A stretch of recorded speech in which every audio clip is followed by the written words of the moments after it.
بسم اللہ الرحمن الرحیم۔ آج کی گفتگو کا عنوان ہے کہ ہمارے مرنے کے بعد ہماری روح کہاں رہتی ہے۔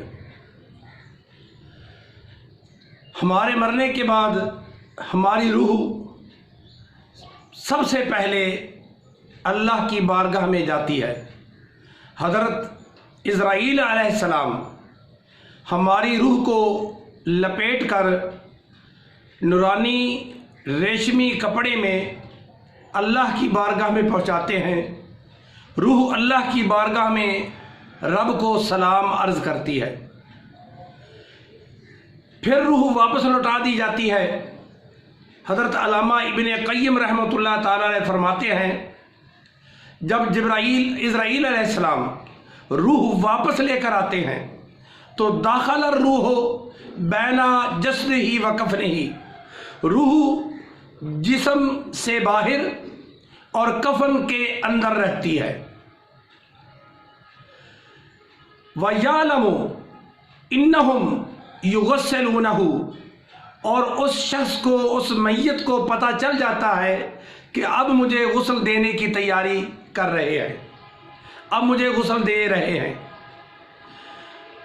وَيُكَفِّنُونَهُ، اور اسے یہ بھی پتہ چل جاتا ہے کہ اب میرے کفن کی تیاری ہو رہی ہے، اپنے کفن کو دیکھ رہا ہوتا ہے۔ وَيُدَفِّنُونَهُ، اب مجھے دفنانے کے لیے قبرستان لے جایا جا رہا ہے۔ اس روح کے تعلق کی وجہ سے وہ سب کچھ یہ جانتا ہے۔ اور میرے آقا نے تو بخاری شریف کی حدیث پاک ہے، یہاں تک فرمایا اِنَّهُ لَيَسْمَعُ قرآن علیہم، وہ میت جو لوگ دفنا کر واپس آتے ہیں ان کے پاؤں کی آواز بھی سنتی ہے، پاؤں کی سنسناہٹ بھی سنتی ہے۔ الغرض، روح کے 3 مسکن ہیں، روح کے 3 ٹھکانے ہیں۔ اس کے بعد سب سے پہلے اس کا ٹھکانہ عرش عظیم ہے۔ عرش عظیم پر جنت میں وہ روح جو نیک روح ہوتی ہے وہ نورانی گھونسلوں میں رہتی ہے۔ روح چونکہ غیر مجسم ہے، نظر نہ آنے والی ہے، کوئی مادی چیز نہیں، کوئی جسمانی جسم والی چیز نہیں ہے جو نظر آئے یا محسوس کی جا سکے، تو روح نورانی گھونسلوں میں رہتی ہے۔ اس کے بعد اس کا ٹھکانہ، اس کا مسکن اس کی قبر ہے، وہ اپنی قبر میں رہتی ہے، یا عرش عظیم پر یا قبر میں۔ تیسرا ٹھکانہ اس کا جو حدیث کے مطابق ہے، جو حضرت علامہ ابن قیم رحمۃ اللہ علیہ بیان فرماتے ہیں کتاب الروح میں، فرماتے ہیں تیسرا ٹھکانہ اس کا اپنا گھر ہے، اپنے گھر کے ساتھ اس کا تعلق رہتا ہے۔ تو روح کے 3 ٹھکانے یاد کر لیں۔ پہلا ٹھکانہ عرش عظیم ہے، دوسرا ٹھکانہ اس کا قبر ہے۔ میرے آقا نے تو یہاں تک فرمایا کہ جب آپ قبرستان جائیں، اپنے والد کی قبر پر، اپنے بھائی کی قبر پر، کسی عزیز کی قبر پر، جب آپ قبر پر جاتے ہیں اور اس کو سلام کرتے ہیں کہ ابا جان السلام علیکم، بھائی جان السلام علیکم، تو روح چاہے آسمان پہ کیوں نہ ہو، روح چاہے گھر میں کیوں نہ ہو، آپ کے سلام کا جواب آ کر قبر میں آپ کو دے گی۔ یعنی روح کی جو سپیڈ ہے، جو روح کی رفتار ہے، وہ اتنی تیز ہے کہ وہ آپ کے سلام کا جواب قبر میں آ کر دے گی۔ اور حضرت سفیان بن عیینہ رحمۃ اللہ تعالی علیہ تابعین میں سے گزرے ہیں، تبع تابعین میں سے گزرے ہیں۔ آپ فرماتے ہیں کہ میرے والد کا انتقال ہو گیا، کچھ عرصہ تو میں روزانہ قبر پر جاتا رہا، پھر میں نے قبر پر جانا بند کر دیا۔ فرماتے ہیں کچھ دنوں کے بعد میرے والد محترم ابا جان خواب میں تشریف لائے اور فرمانے لگے، اے بیٹے، اے سفیان، آپ نے قبر پر آنا کیوں ترک کر دیا؟ کہا ابا جان، کیا آپ کو میرے آنے اور جانے کا علم ہے؟ فرمایا بیٹا، تو گھر سے چلتا تھا، تو میں تجھے دیکھا کرتا تھا، حتیٰ کہ تو میری قبر پر آ کر جو بھی فاتحہ درود پڑھتا میں سنتا، اس کے بعد جب تو گھر جاتا تو تیری پشت کو دیکھتا رہتا تھا۔ یہ در و دیوار، یہ مکانات، یہ شجر، یہ درخت ہمارے سامنے کوئی آڑ نہیں بھر سکتے، ان کا کوئی پردہ نہیں ہوتا۔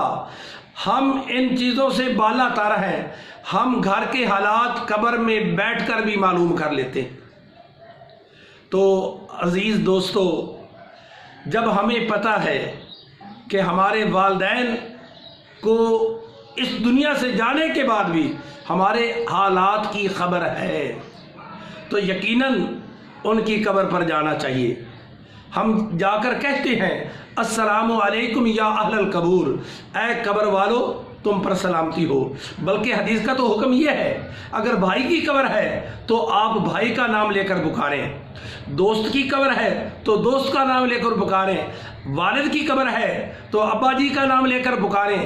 یقیناً ان کو پتہ چل جاتا ہے کہ میرا بیٹا قبر پہ آیا ہے، میرا بھائی قبر پہ آیا ہے، اور ان تمام چیزوں کا ثواب ان کو ملتا ہے، ان چیزوں کا ثواب ان کو ملتا ہے۔ حضرت عمر رضی اللہ تعالی عنہ نے غزوہ بدر کے موقع پر جب کفار کو ایک گڑھے میں، ایک کنویں میں ڈال دیا گیا تھا، میرے آقا صلی اللہ علیہ وآلہ وسلم نے ان لوگوں سے کہا تھا جو کٹی ہوئی لاشیں پڑی تھیں کفار کی، فَهَلْ وَجَدْتُمْ مَا وَعَدَ رَبُّكُمْ حَقًّا، میرے رب نے جو تم سے وعدہ کیا تھا کیا تم نے حق نہیں پایا؟ حضرت عمر سوال کرتے ہیں یا رسول اللہ کیا یہ سنتے ہیں؟ کیا یہ سنتے ہیں جو آپ ان سے باتیں کر رہے ہیں؟ آپ نے فرمایا ما انتم باسمع منہم، تم ان سے زیادہ نہیں سن سکتے،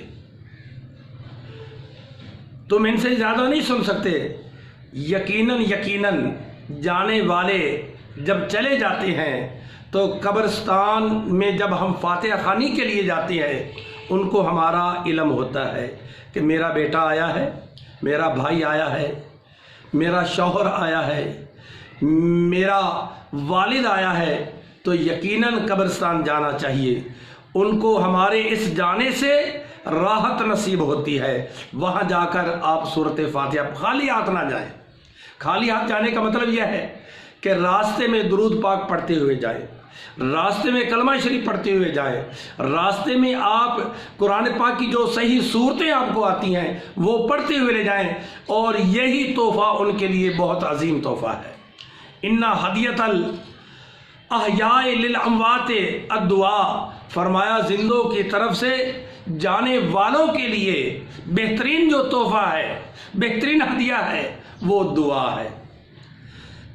اس دعا سے ان کے درجات بلند ہوتے ہیں، ان کی مغفرت ہوتی ہے۔